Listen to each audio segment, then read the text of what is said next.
Hello everyone, मैं नूर नवाज़ Khan the Hind Guru academy Delhi से। और आज हम डिस्कस कर रहे हैं, अभी बच्चों के हाफ ईयरली एग्ज़ाम्स चल रहे हैं, स्पेशली क्लास 10th की मैं बात करूं तो हमने एक बहुत अच्छी सीरीज़ हम इसमें स्टार्ट कर रहे हैं। दिल्ली में बहुत अच्छे अच्छे टॉप मोस्ट पब्लिक स्कूल्स हैं और उन स्कूल्स के स्टूडेंट्स हमारे इंस्टीट्यूट में पढ़ते हैं। तो हमने उनसे पेपर्स कलेक्ट किए हैं और हम चाह रहे हैं कि वो पेपर्स आपके साथ शेयर किए जाएं।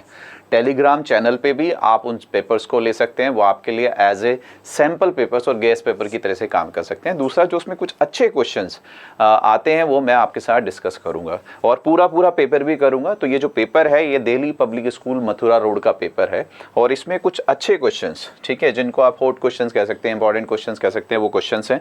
बड़ा अच्छा पेपर है, बैलेंस्ड पेपर है। तो ये पूरा पेपर भी हम इसमें डिस्कस करेंगे और कुछ अच्छे क्वेश्चंस जो आए हुए हैं वो भी डिस्कस करेंगे।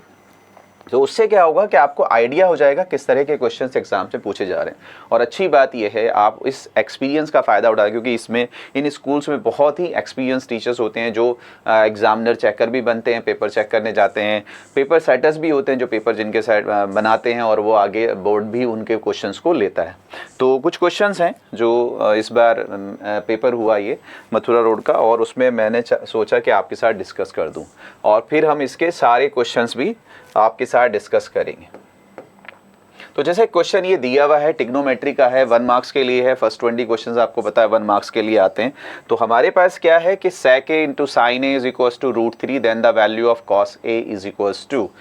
बच्चे आप सब लोग करते होंगे, मुझे उम्मीद है कि आप लोग आप उस लेवल पे जब हाफ ईयरली की बात करें, चैप्टर्स हो गए होंगे, आइडिया हो गया होगा। जब भी हमारे पास इस तरह से वैल्यूज़ गिवन होती हैं स्पेशली, ठीक है, तो हम तभी कंपेयर कर पाते हैं। या तो हमारे पास दो ऑप्शंस हैं, अगर हमारे पास कोई एक वैल्यू दी हुई है, ठीक है, किसी एक रेशो की वैल्यू दी है, तो हम उसको कंपेयर करते हैं p/h से कि ये हमारा p है, ये हमारा h है, हम b निकाल लेते हैं और फिर जो हमें चाहिए होता है हम उससे निकाल लेते हैं। या फिर दूसरा ये होता है कि नहीं सर, जो हमें वैल्यू गिवन है, क्या हम उसका ट्रिग्नोमेट्री एंगल निकाल सकते हैं कि भाई sin 30 1/2 जो sin थीटा 1/2 जो होता है वो sin 30 के लिए होता है। तो हम कह सकते हैं कि थीटा इज माई 30 डिग्री। अगर मेरा थीटा मुझे मालूम हो गया तो मुझे कॉस की वैल्यू निकालनी है, तो अब मैं cos 30 की वैल्यू निकालूंगा। ये मेरा एक आंसर होता है। लेकिन ये दोनों ही केसेस में आप तब सॉल्व कर सकते हो जब आपके पास सिंगल रेशो हो। इस क्वेश्चन में अच्छा ये दिया हुआ था, है बहुत सिंपल, मे बी पॉसिबल कि आपने क्वेश्चन, असल में हमें प्रॉब्लम वहाँ होती है जहाँ पे हमें ये लगता है कि ये मेरा देखा हुआ नहीं है, तो फिर मुझे थोड़ा सा एंजाइटी होती है कि अब कैसे करूँ, ये तो मुझे समझ में नहीं आ रहा है। तो इम्पॉर्टेंट यही है कि क्या क्वेश्चन अगर देखा हुआ है, क्योंकि ज़्यादा मुश्किल नहीं है तो अच्छी बात है, अगर नहीं है तो बस इसका कॉन्सेप्ट यही है कि जो गिवन है हमारे पास क्या है, हमारे पास है sec a into sine A is equals to √3। हमारे पास क्या है, ये है, हमारे पास एक से ज़्यादा रेशोज गिवन है।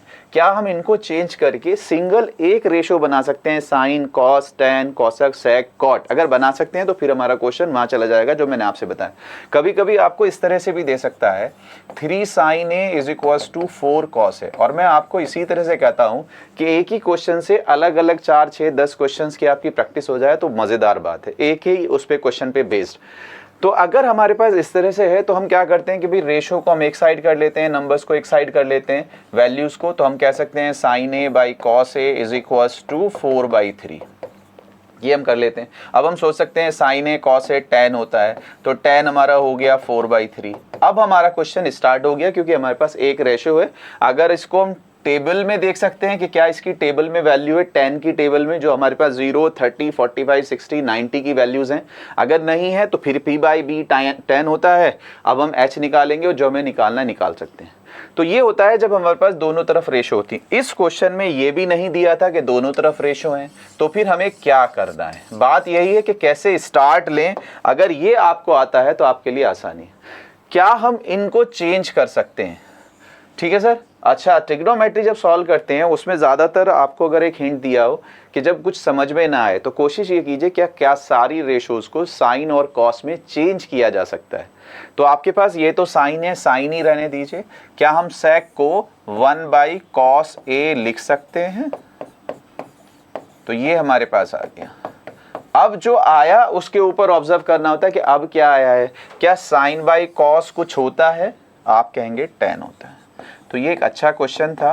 थोड़ा सा लॉजिकल था। tan√3 कब होता है कि सर tan60 के लिए होता है, तो आप कह सकते हो angle A is equals to 60 degree, तो आपको निकालना था cos A, तो cos A will be cos 60 and cos 60 is equals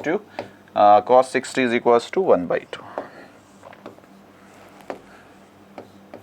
तो ये बच्चे आपका क्वेश्चन था। तो मैं आपसे क्या कह रहा हूं, जब आपसे इस तरह से कंपेयर कराए तो तरीका क्या है, रास्ता क्या है, ये मालूम होना चाहिए। फिर चाहे जितने क्वेश्चंस दे दे तो आप कर लेंगे कि सर हम वैल्यूज को तभी कंपेयर कर पाएंगे जब हम उनको सिंगल रेशो में कन्वर्ट कर लेंगे। तो अगर हमारे पास सिंगल रेशो आ गया तो रास्ता मालूम, तो हमारे पास क्या आ गया 1/2। ये एक अच्छा टिग्नोमेट्री का क्वेश्चन था। और टिग्नोमेट्री के 2 क्वेश्चन बहुत अच्छे लगे मुझे कि हाँ ये बच्चों को सोचने पे मजबूर कर रहे हैं। और आप भी एग्जाम्स में स्पेशली बोर्ड से पहले जिन क्वेश्चन में आप मजबूर हो सके उन पे दिमाग लगाइए। कल मैं कोटेशन पढ़ रहा था आइंस्टीन के कि I am not genius, rather कि मैं एक क्वेश्चंस के साथ ज़्यादा देर तक उसकी जो प्रॉब्लम्स होती है उसको दिमाग लगाता हूँ, उसको डिस्कस करता हूँ।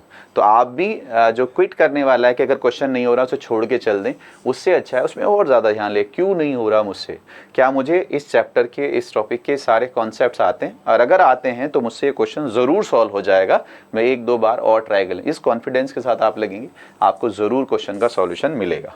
चलिए, हमारे पास क्या है कि अच्छा क्वेश्चन था, है तो सिंपल, लेकिन जो इसमें ऑप्शंस दिए हुए ना उन्होंने थोड़ा सा इसको कंफ्यूजिंग किया है। और ये अच्छी बात है कि एग्जामिनर ऐसे ऑप्शंस रखे जिसमें आपको थोड़ा सा सोचना पड़े, और जल्दबाजी में अगर आप टिक करके आएंगे तो वो नुकसान देगा। तो जल्दबाजी में नहीं करना है, सुकून से देखना है।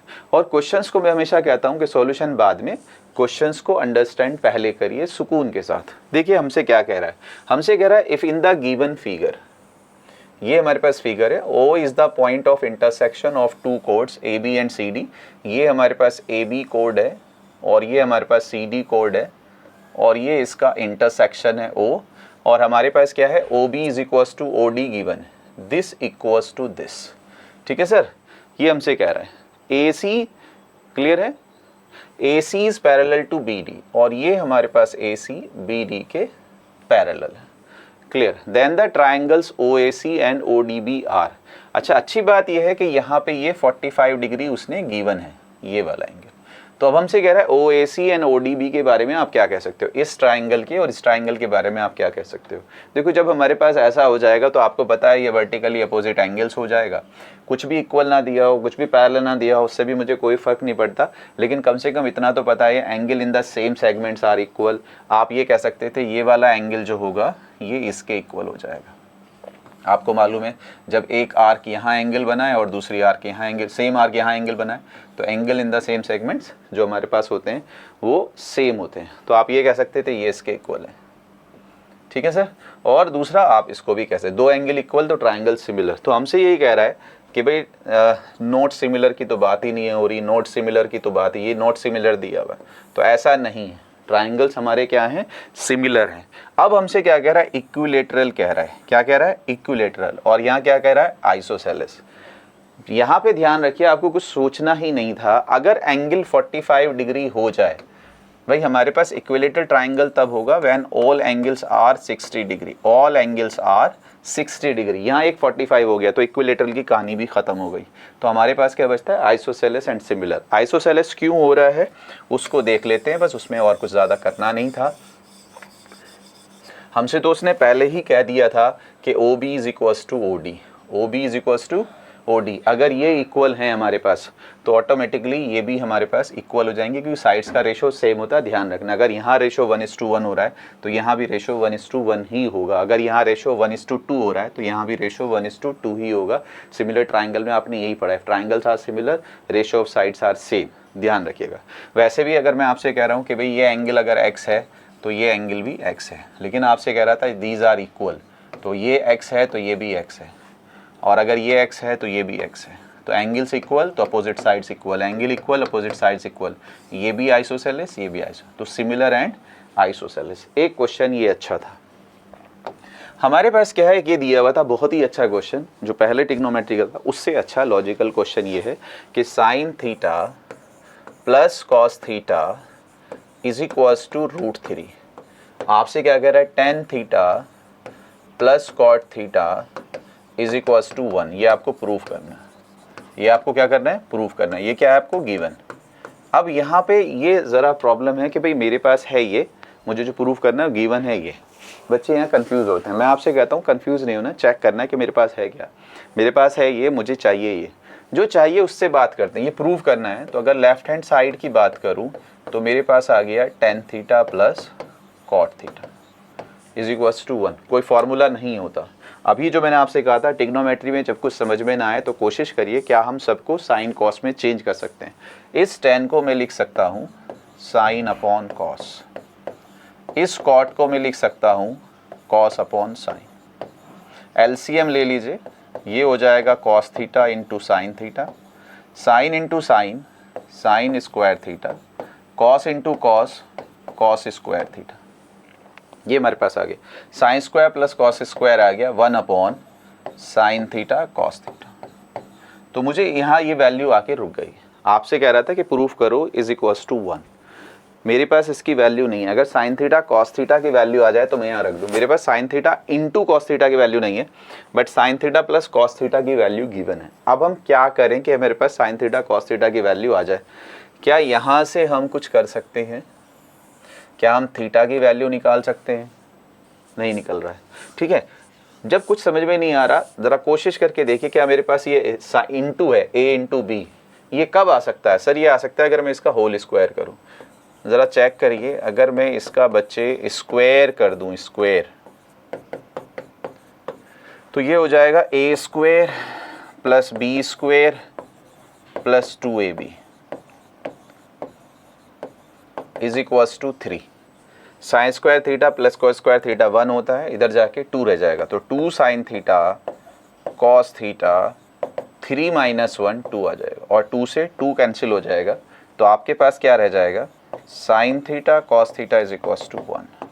और अगर इस साइन थीटा कॉस थीटा 1 को यहाँ रख दें तो आपके पास आएगा 1 अपॉन 1 इज इक्वल्स टू 1। तो एक अच्छा क्वेश्चन था, 2 मार्क्स के लिए था, थोड़ा सा लॉजिकल था कि क्या हम कर सकते हैं। ध्यान यही रखना है, मुझे चाहिए क्या, यहाँ पे मेरी वैल्यूज़ नहीं आ रही है तो जो गिवन है क्या मैं उससे कर सकता हूँ, इतना सा है। तो ये हमारे पास इनटू में था। जब भी इनटू चाहिए आपको, प्लस दिया हो इनटू चाहिए तो आप होल स्क्वायर करके देख लीजिए, आपको a इंटू बी मिल जाएगा। एक हमारे पास क्वेश्चन ये एपी का था। एपी में जब हमारे पास पुरानी एनसीईआरटी होती थी तो उसमें लास्ट में मिसलेनियस एक्सरसाइज होती थी, लास्ट में एक एक्सरसाइज ऑप्शनल होती थी, उसका ये पहला क्वेश्चन था। तो आपसे क्या कह रहा है, which term of the AP is the first negative term. Actually क्या है कि आप टर्म तभी निकाल सकते हैं जब आपको वैल्यू दी हो या पोजीशन दी हो। ठीक है, कि भाई मुझे 20th टर्म निकालनी है, या किसी की पोजीशन तब निकाल सकते हो जब उसकी वैल्यू कि भाई विच टर्म इज़ 62, ये चीज़। अब यहाँ क्या हो रहा है कि which term of AP is the first negative term. जब भी आपसे ये कह दे कि विच टर्म, ये एपी का क्वेश्चन है, तो हम ये कह सकते हैं कि लेट nth टर्म। लेकिन क्या कह रहा है, is the first negative. Negative term उसे कहते हैं जो लेस देन 0 होता है। जो लेस देन क्या होता है, 0 होता है। तो अगर हमने कह दिया let A N be less than 0, तो ए एन क्या होता है, ए एन होता है a plus N minus 1 into D is less than 0। पहली चीज़ समझ में आ गई, फर्स्ट नेगेटिव। भाई आपके पास जो है ए पी डिक्रीज होता जा रहा है। ठीक है सर, एपी क्या हो रहा है, ये वैसे तो एक बात ध्यान से सुन लीजिए, ये वैसे तो आपके पास 9th क्वेश्चन है, एमसीक्यू का है, और जब आपके पास नियर बाई हो ना तो आप काउंट भी कर लेंगे तब भी पता चल जाएगा आइडिया। अदरवाइज आंसर इसका ये है। तो हमसे क्या कह रहा है कि which term is first negative, आपने कहा nth term is the first negative that will be less than 0। nth term होता है a plus N minus 1 into D.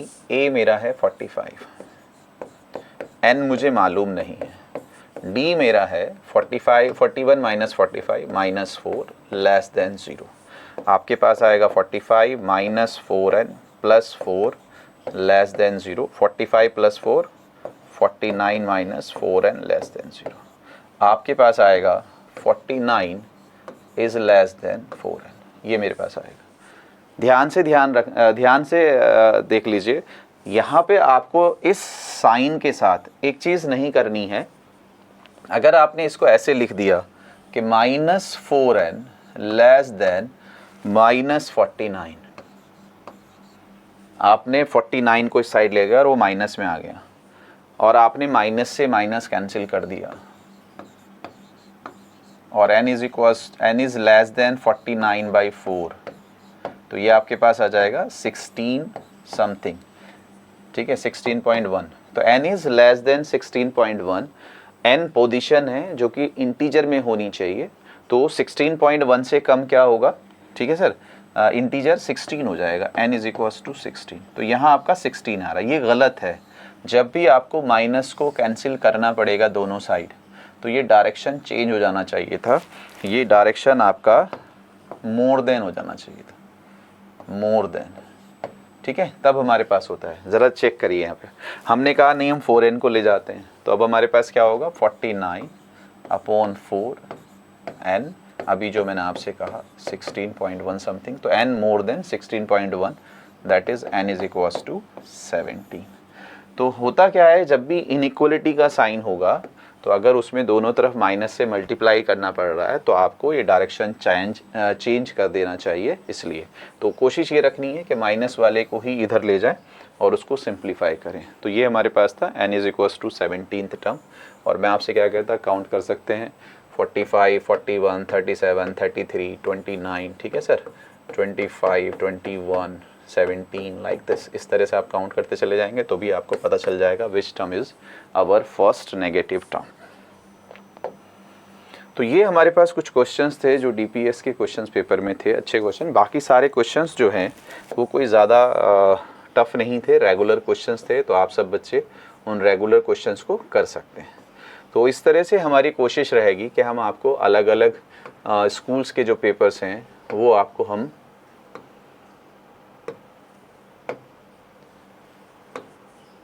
दिखाते रहें और आपको बताते हैं। जैसा ये एक पेपर दूसरा है, डेजी डेल्स का है, ठीक है, हाफ ईयरली एग्जामिनेशन 13 सितंबर को ही हुआ है। तो ये इसमें भी बहुत सारे क्वेश्चंस अच्छे हैं, ये टेलीग्राम चैनल्स पे पेपर्स पड़े हुए हैं, तो आप जाके हिंदू गुरु एकेडमी के उस पे से ले सकते हैं। तो उम्मीद करूँगा कि ये बहुत हेल्पफुल रहेंगे आपके लिए। Okay, all the very best.